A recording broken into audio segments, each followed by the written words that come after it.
Alright, so today I want to take you down the rabbit hole with ball pythons, and there's a lot of people actually leaving comments under my videos and they're like, hey, I'm thinking about getting into breeding ball pythons. Which genes should I get into and what snakes should I breed together? And if you actually get into some of these projects, you can go down a rabbit hole so deep sometimes it's really difficult to actually get back out. It's kind of amazing. And one of them I'd say is getting into recessive projects. That's kind of a different rabbit hole where if you actually get into recessive and breed them through your collection, you actually get a lot of hets and possible hets, and sometimes that can be discouraging. But kind of on the flip side, what I want to talk about in this video is getting into multi-gene snakes, especially dominant and co-dominant morphs. And a lot of people have asked me over the last few years, hey, I got this normal ball python, what should I breed to that normal? And a lot of times I'll say what you should really do is get a snake that has a lot of genes in the mix, and that way if you breed it to your normal, you get a whole rainbow of colors. You get some really impressive snakes, but that leads to an entirely different rabbit hole that you may want to avoid. Some people actually follow that rabbit hole going down, and some people completely avoid it at all costs. So today I want to jump over the internet and I want to show you the complications of some of these multi-gene snakes. Alright, so I'm going to jump over here on Morphmarket.com, and before we go down the rabbit hole, I want to show you where I started in ball pythons. As a matter of fact, when I first started about 5 years ago, I knew that that rabbit hole was over there, and I've been pretty much avoiding going down. I started really simple, and essentially I started with this snake right here. This is a bamboo ball python. As a matter of fact, this is actually a picture of Bobby, the snake that I have around my neck, and this is the ad over on Morphmarket where I actually bought him. And I actually paid quite a bit of money for Bobby. I actually paid $1,200 plus shipping for Bobby back in the day. Of course he weighed, 1,350 grams, and he was pretty much the only adult male bamboo, and one of the brightest, most amazing bamboos over here at Morphmarket, and that's one of the reasons I actually bought into it. And I actually started breeding him to a normal. This is a normal ball python. As a matter of fact, if you come over here on Morphmarket, you can actually sort by females and the oldest birth, and you can find these really big females for almost nothing. This is actually a 3,500 gram normal female, and actually sold for $145. As a matter of fact, you'll probably pay almost that much in shipping because they're a really big snake and it needs a really big box. But you can, a big snake like this could probably lay maybe about 10 eggs, even though kind of the average is about 6. But you get these big females for really cheap. And if you actually breed them together, I actually came over here to the genetic wizard, the genetic calculator, and you can actually type in the male and the female. I actually typed in bamboo, and if you leave the second spot blank, you actually breed it with a normal. You breed a bamboo to a normal. 50% of the time you get bamboos, 50% of the time you get normals. And let me tell you, those are like two of my best sellers is just the straight bamboos. Everybody loves them. They're really impressive. And the normals. Seems like the normals sell faster than anything. You probably don't make much money or anything on the normals, but they are a really good seller. And then I kind of advanced to pastels, and I actually have some pastels and some normals. This is actually a big pastel female, and you can get old, females that are pastels, $180, pretty much a steal on this girl, and she's coming in over 3,000 grams. And if you actually cross that with a bamboo, you actually get 25% of the time bamboo pastels, 25% pastels, 25% bamboos, 25% normals. And when I actually did this cross for the first time, I found out that it was really difficult to tell the bamboo pastels from the bamboos. They look pretty much identical, except sometimes the bamboo pastels can have kind of a lighter color on the top of the head, and then when they mature, you can definitely tell the difference. After like 6 months, they really start bringing in a lot of the yellow, and you can definitely tell them apart at that point. And then I kind of went one step further down the rabbit hole, and I actually started working with the lemon blast. I bought some, I think I had like 3 or 4 lemon blast females. I bought part of a collection, and they had some lemon blast. The lemon blast is a pastel pinstripe, and you can actually pick up these big female breeders ready to go for, this one's like $350, so about $400 you can buy a 2-gene really big snake. And if you actually plug that in, you get 8 different combinations from all these different combinations. As a matter of fact, the bamboo pastel pastel pinstripe is one of my favorites. If you actually take a look at the links over here on the right, over here on Morphmarket, you can actually click on the links and it'll bring you over to a page where all those snakes are for sale, and you can actually see what they're supposed to look like. So you can actually pull them up. Like for example, this one is probably one of the most impressive combinations that I've made. This is actually a bamboo lemon blast, bamboo pastel pinstripe. And when they're small, they almost look like they're metallic, like they're made out of metal. It's pretty funny. I actually produced them at my first reptile shows, and people were walking by my table and they're like, what is that snake? It doesn't even look real. It is so amazing, the bamboo pastel pinstripe. And I kind of want to jump over to this snake. Take a look at this. You talk about going down the rabbit hole. I actually came over here and I found this snake. It was pretty amazing.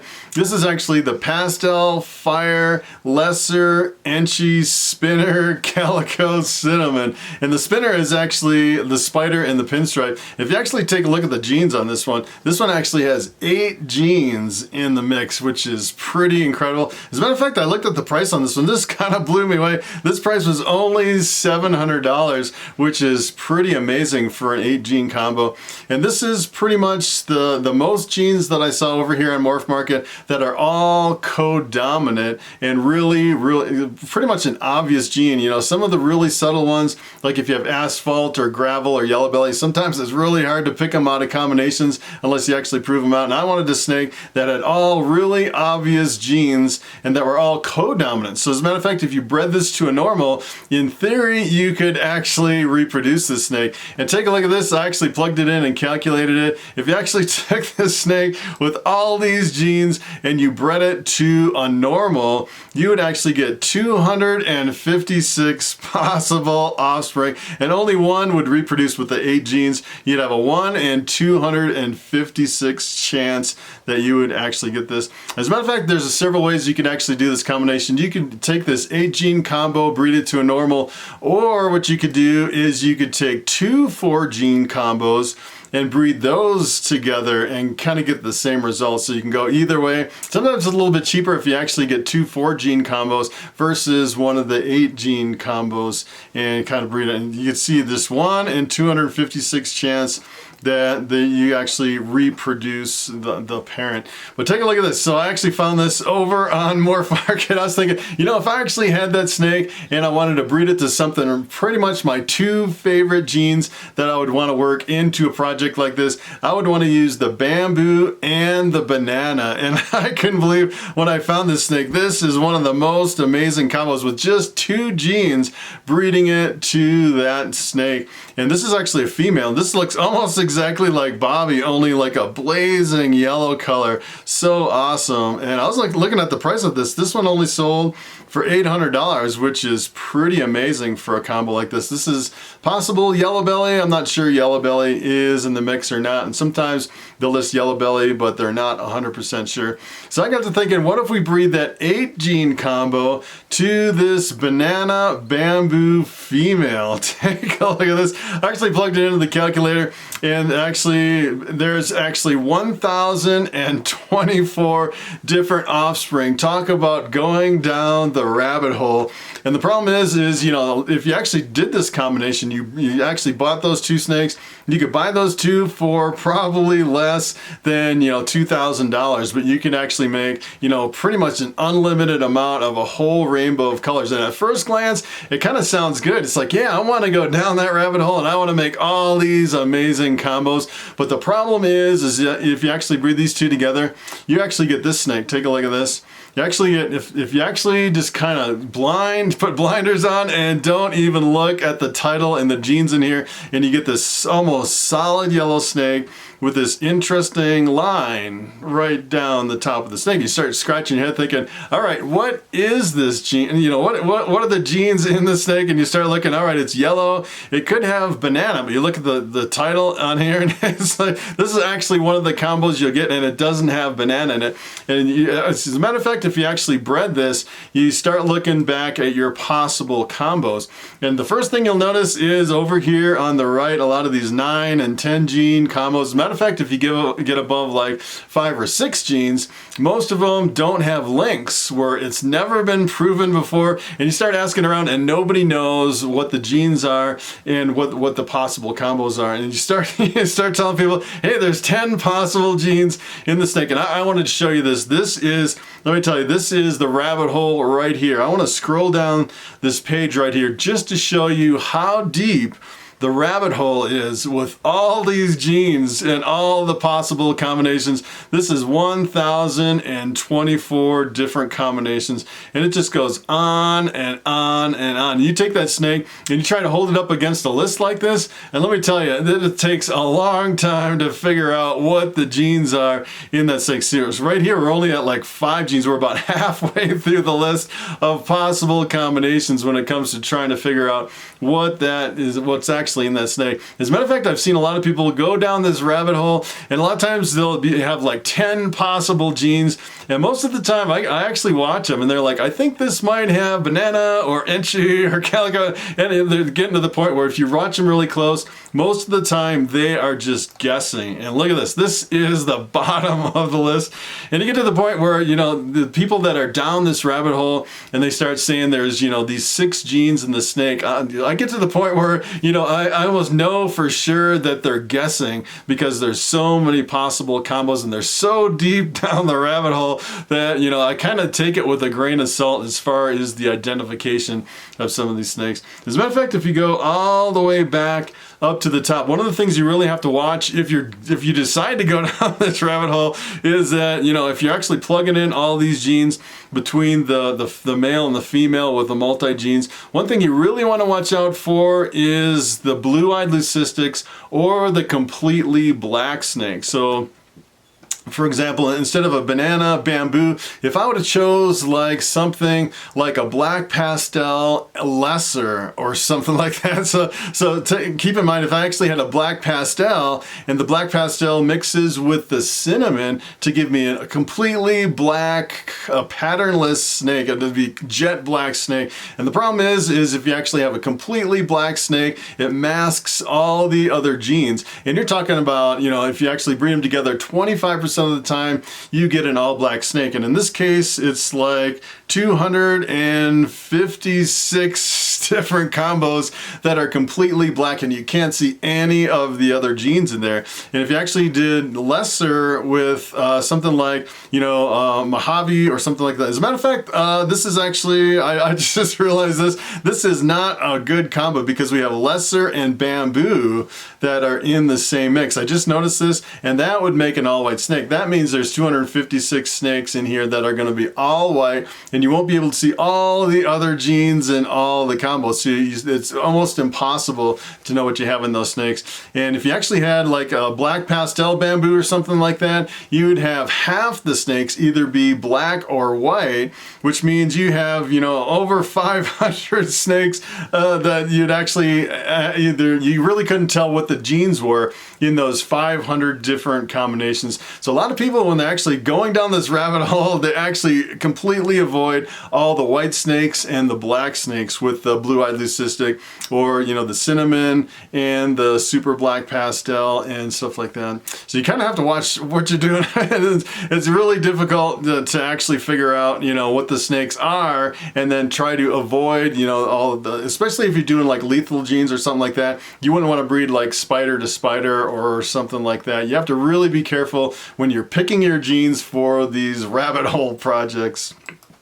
So here's an example of one of the snakes you'd actually get from that combination. This is actually a bamboo fire bee. And if you actually look at the genes in here, this is actually the bamboo, pastel, fire, and spider. And essentially every single snake that you get, you make something like this and you go down the list of all the 10 genes and you kind of check them off. You're like, all right, is there spider in there? I think there is, because you can kind of see the spider pattern in there. And then you get to the point where, is there pastel in there? I'm not sure if there's pastel or not. And some of these, you know, you start mixing them together, and a lot of times, you know, I've seen people, is there calico in here?